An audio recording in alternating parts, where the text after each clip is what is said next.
away and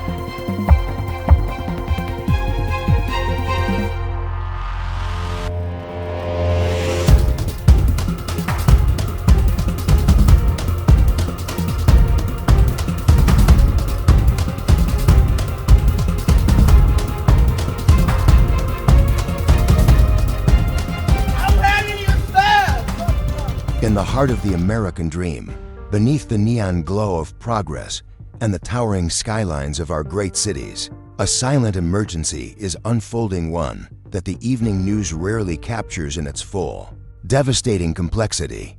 Imagine for a moment that the ground beneath your feet didn't just shift, but completely vanished.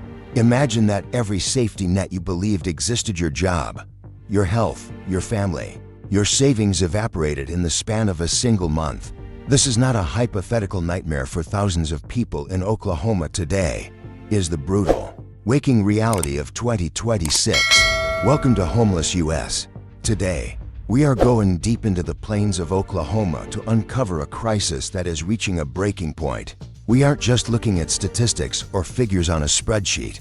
We are looking into the eyes of our neighbors, our veterans, and our families who have been pushed to the very edge of human endurance.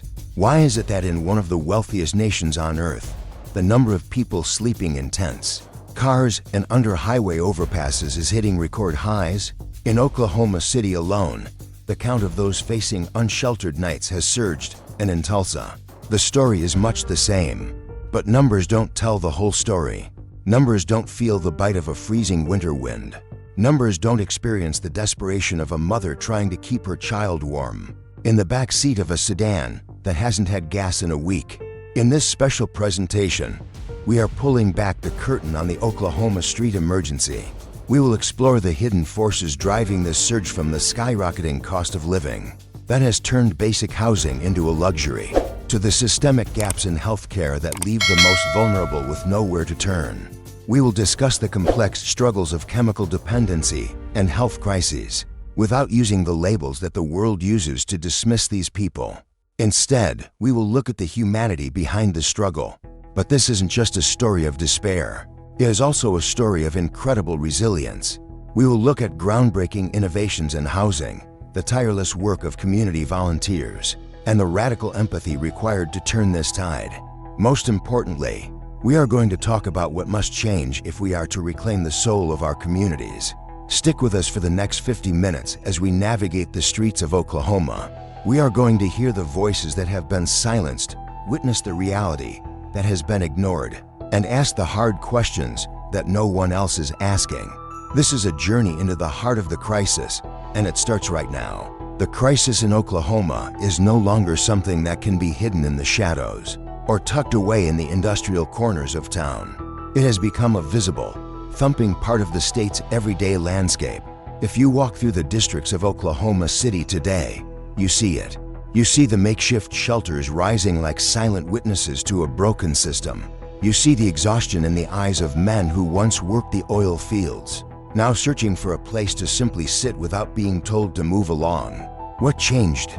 How did a state known for its Oklahoma strong spirit find itself in the middle of a growing street emergency? To understand the present, we have to look at the perfect storm of the last few years. We've seen rent hikes that exceed 20% since 2020. We've seen a minimum wage that has remained frozen for over a decade and a half, while the price of a gallon of milk, a liter of gas, and a simple one-bedroom apartment has soared beyond reach. When wages stay at $7.25 and the average rent climbs past $1,000, the math of survival simply doesn't work. For many, stability has become a luxury they can no longer afford.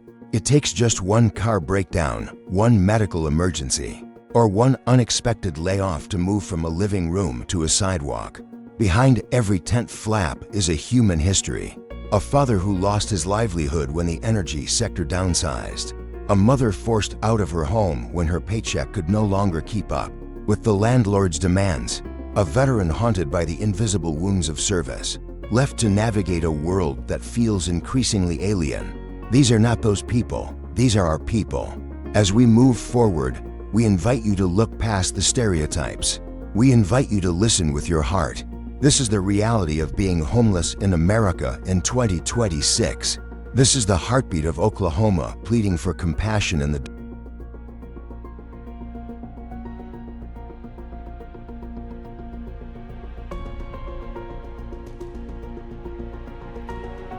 Part 2. The anatomy of a downward spiral root causes. To truly understand why the streets of Oklahoma City and Tulsa are lined with tents in 2026, we have to look beneath the surface. It is easy to look at a person sleeping on a sidewalk and make a snap judgment about their choices. But the reality is far more clinical and far more cruel.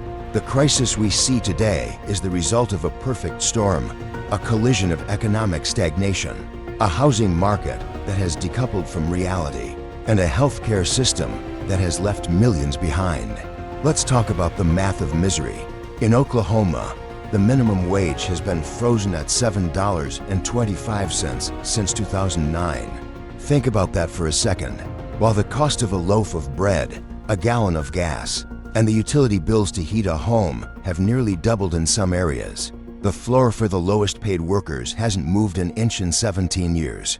When you combine stagnant wages with a housing market where rents have spiked 20% to 30%, in just the last few years, you create a mathematical impossibility.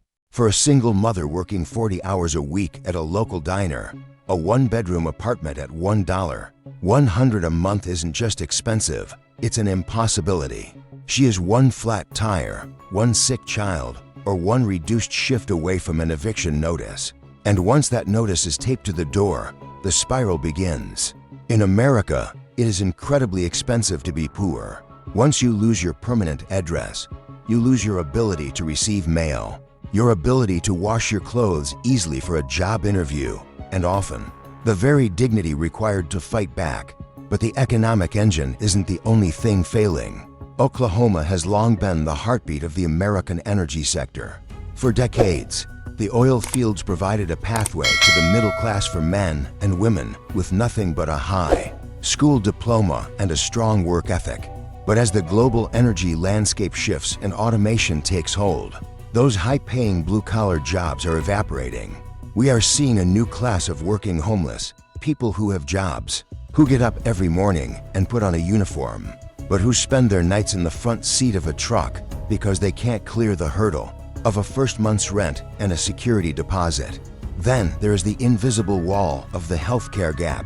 In the rural stretches of Oklahoma's 77 counties, the distance between a person in crisis and the help they need is often measured in hundreds of miles. We are facing a severe shortage of wellness professionals. When a person experiences a profound trauma, the loss of a spouse, the horrors of combat, or a debilitating physical injury, they need immediate, consistent support. When that support is missing, many turn to self-management just to numb the pain of existence. This isn't a moral failure. It is a desperate response to an environment where professional care is a luxury reserved for those with premium insurance.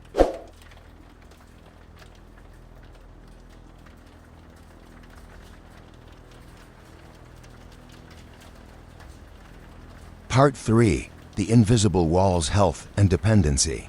As we move deeper into the heart of this emergency, we must confront the most difficult chapter of the story, the intersection of health crises and what we call the cycle of dependency on the streets of Oklahoma. This isn't just a medical issue. It's a public health catastrophe that is claiming lives every single day. In 2024 and 2025, the state saw a terrifying rise in fatalities related to high-potency synthetic substances. But if we only look at the substances, we miss the why. Why are so many people seeking an escape? If you spent your nights shivering under a bridge in 20-degree weather, with the constant noise of traffic and the fear of being robbed or moved by the authorities, wouldn't you want to feel nothing? The cycle of dependency often starts as a way to survive the street, and then it becomes the very thing that keeps you there. The lack of specialized recovery beds is one of the greatest shames of our current system. Currently, Oklahoma has a fraction of the psychiatric and recovery spaces needed for its population. When a person finally reaches that moment of clarity, the moment they say, "I am ready to change my life," they are often met with a waiting list that is 6 months long. In 6 months, the street can swallow a person whole. We also have to talk about the shadow of trauma. A significant portion of the unsheltered population in Oklahoma consists of our veterans. These are men and women who were trained to survive in the most hostile environments on Earth. Yet they find themselves unable to navigate the bureaucracy of a civilian world. That promise to take care of them, the invisible wounds, the sleeplessness, the hypervigilance, the inability to sit in a crowded room make traditional employment nearly impossible. Without intense, specialized care, when that care fails, the street becomes their new battlefield. This crisis is compounded by the rural to urban migration. In small towns across Oklahoma, where clinics have closed and pharmacies are far away, people in health crises often head to the big cities like Tulsa or Oklahoma City, hoping for a safety net that is already stretched to its breaking point. They arrive with nothing but hope, only to find that the shelters are full and the safety net is more of a tightrope. What we are witnessing in 2026 is the erosion of the human spirit. Under the weight of systemic neglect, it is the sound of 1,000 silent screams for help that are muffled by the roar of the highway. But even in this darkness, there are those who refuse to look away. There are outreach workers who spend their nights handing out clean socks and bottled water, not just as charity, but as a way to say, "I see you. You are still a human being."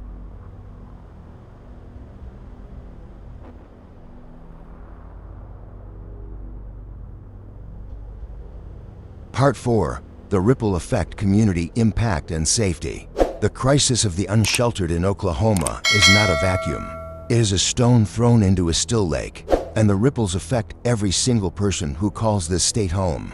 When we talk about the street emergency, we have to talk about the tension that exists between compassion and the very real concerns of public safety and urban health. In the historic districts of Tulsa and the bustling streets of Oklahoma City's Bricktown, the heartbeat of the city is changing. Business owners who have invested their life savings into small shops and cafes now find themselves on the front lines of a crisis they aren't trained to handle. Every morning, before the first customer arrives, there is a ritual: sweeping the sidewalks, checking the alcoves, and sometimes, heartbreakingly, waking up someone who has sought refuge in a doorway. This isn't just about aesthetics, it's about the strain on our first responders. In 2024 and 2025, the calls for emergency services related to health crises in the streets skyrocketed. Our paramedics and police officers are being asked to be social workers, mental health counselors, and emergency medics all at once.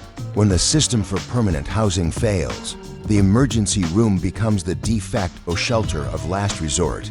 This costs the taxpayers of Oklahoma millions of dollars every year, far more than it would cost to simply provide stable, supportive housing in the first place.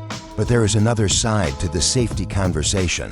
For those living in the tents, the street is a place of constant, predatory danger.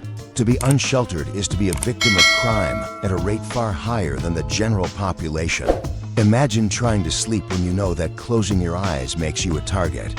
Imagine the psychological toll of never feeling safe, not for 1 hour of your life. This environment of perpetual threat is what drives the cycle of dependency and health breakdowns. Safety is a two-way street. Our communities are only as safe as the most vulnerable person living in them.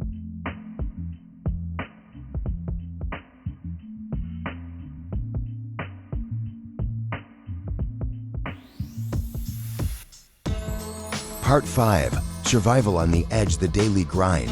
What does it actually look like to survive a Tuesday in February on the Oklahoma plains? It is a series of impossible choices. Do you spend your last $5 on a hot meal? Or do you save it for a bus pass so you can get to the Social Security office on the other side of town? Do you stay in a crowded shelter where you might lose your bag? Or do you take your chances in the woods where it's quiet but freezing? In the summer, the Oklahoma sun is a relentless enemy. Dehydration and heat stroke are silent killers. In the winter, the wind chill can drop well below zero in a matter of hours.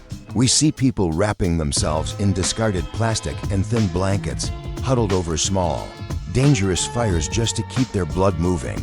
This isn't camping, this is a desperate, primitive struggle for biological survival in the middle of a modern civilization. We also see the hidden homeless, the families living in motels or couch surfing, from one friend's house to another. These are the people who are technically not on the street yet, but they are living in a state of permanent instability. For the children in these families, the edge means changing schools 3 times a year, never having a desk to do homework, and carrying the heavy, adult weight of their parents' desperation. The trauma of this instability is creating a new generation that will struggle with these same issues decades from now if we don't intervene today.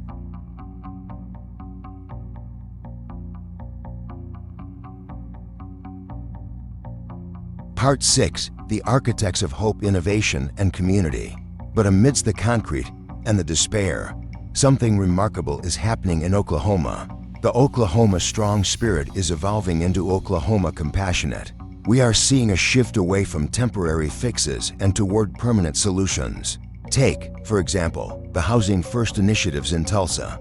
The data is clear. You cannot fix a health crisis, a dependency crisis, or an unemployment crisis while a person is sleeping in the dirt. You have to provide the floor first, by giving people a dignified place to live, a door that locks, a bed that is theirs, a shower with hot water. You provide the stability required for everything else to fall into place. We are seeing success rates that were once thought impossible. When people are housed, their visits to the emergency room drop by 60%. Their interactions with the legal system plummet. They begin to heal. We are also seeing the rise of modular housing and tiny home villages. Local architects and private donors are realizing that the old model of massive shelters isn't working for everyone. Some people need a smaller, more manageable environment to recover from the trauma of the street. These innovations aren't just about roofs, they are about belonging. And then there are the volunteers, the street angels, who don't wait for a government program. They are out there at 3 a.m. with thermoses of coffee and words of encouragement. They are the ones building bridges of trust.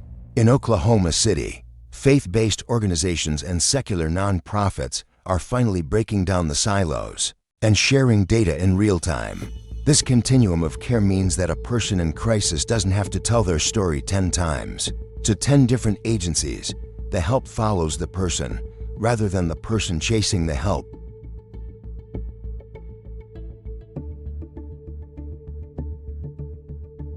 Part 7. A Manifesto for Change, the Path Forward.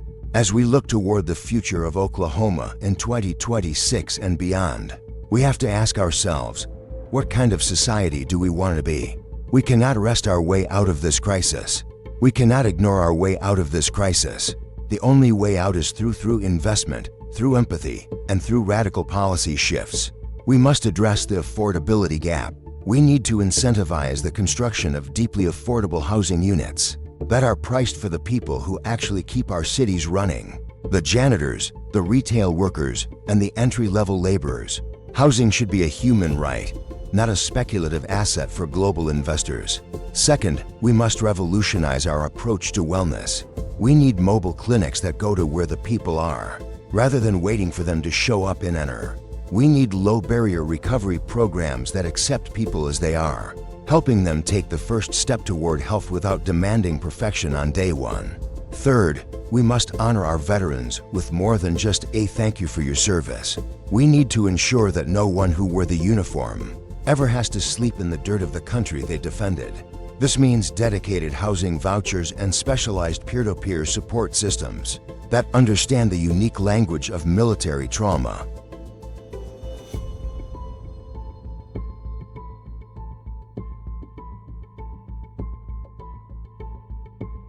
Part 8. The Final Word, Conclusion. As we wrap up this journey through the streets of Oklahoma, I want you to take a moment of silence for the lives that have been lost in the shadows. The crisis of the unsheltered is the great moral challenge of our time. It is a mirror held up to the American heart. When you see a person on the street today, don't just see a problem. See a story that has been interrupted. See a son, a daughter, a father, or a mother who hit a wall that was too high to climb alone. Our strength as a community isn't measured by how many skyscrapers we build, but by how we treat the person who has nothing. The Oklahoma street emergency is a call to action. is a reminder that we are all connected. When one of us suffers, the whole community is diminished. But when we lift someone up, when we provide a pathway back to dignity, we all rise. Thank you for joining us on Homeless US. This isn't just a video, it's a witness. If this story moved you, if it opened your eyes to the reality beneath the surface, then our mission is halfway complete. The other half is up to you. Whether it's volunteering your time, donating to a local Housing First program, or simply changing the way you speak about our unsheltered neighbors, every action counts. Together, we can turn the street emergency into a story of recovery. We can make sure that in the heart of the plains, no one is left out in the cold. I'm your host for Homeless US, and until next time, keep your heart open and your eyes on the road ahead, because everyone deserves a place to call home.